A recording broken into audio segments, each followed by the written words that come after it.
Are you sure that you're actually giving your kids vitamins that are good for them? This is an x-ray that has vitamins that have not been absorbed by the time it's leaving the body. So today I want to tell you the 3 things that I look for before I give my kids any vitamins or anybody that I take care of. So number 1, jumping right in, is going to be looking for if there's any fillers in the product. So you guys might remember something like the Flintstones vitamin. Now this was one of my favorites growing up because my parents, it was like we didn't have a lot of candy, so that's the kind of candy that we got. Little did we know it was actually probably as bad as candy.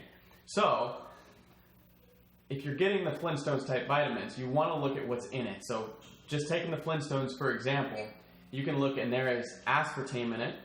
Okay, so that's an artificial sweetener that's a known toxin. There's hydrogenated vegetable oil. You don't want to be giving your kids hydrogenated oils. There's colors in it, so artificial coloring. There's red number 40, there's yellow number 6. And then there's poorly absorbable vitamins, which leads me to my second point, which is quality. So not all vitamins are the same. You can't just take vitamin A from source A and vitamin A from source B and get the same product because it can be different.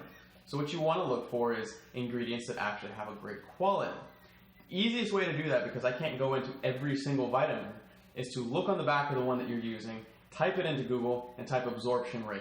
And typically you'll find that the cheaper vitamins has a far worse absorption rate than the nicer vitamins. For example, going back to the Flintstones, I'm going to keep picking on them.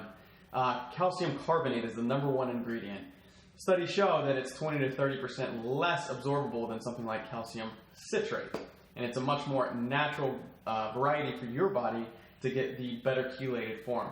Some other things that you might want to look at is like zinc sulfate versus zinc oxide versus zinc picolinate. So there's a lot of them and each one is different. So the best way to do it is to Google it. Okay? The other thing that you can do is find a brand that you absolutely trust, because a lot of times if you have a higher quality brand that does independent lab testing, then you can get a quality vitamin and not have to do all of the homework behind it. So the third thing is not a hard and fast rule, but it's price. So price does matter when it comes to dealing with vitamins and minerals, because the cheaper variety are the less absorbable kind. So you want the kind that's going to be absorbable, because then you can take a whole lot less and you don't have extra trash and fillers and that sort of thing in your body. And this applies to not just vitamins and minerals, but to fish oil as well.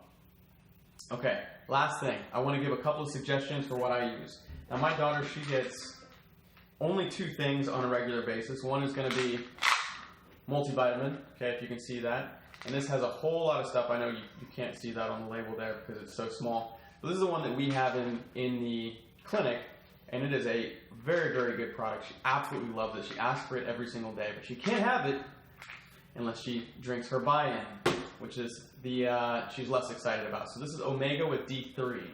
Okay, so she gets her daily dose of omega fish oil as well as vitamin D3, which is incredibly important for growing bodies, growing minds, and your kids. So those are the ones that I use.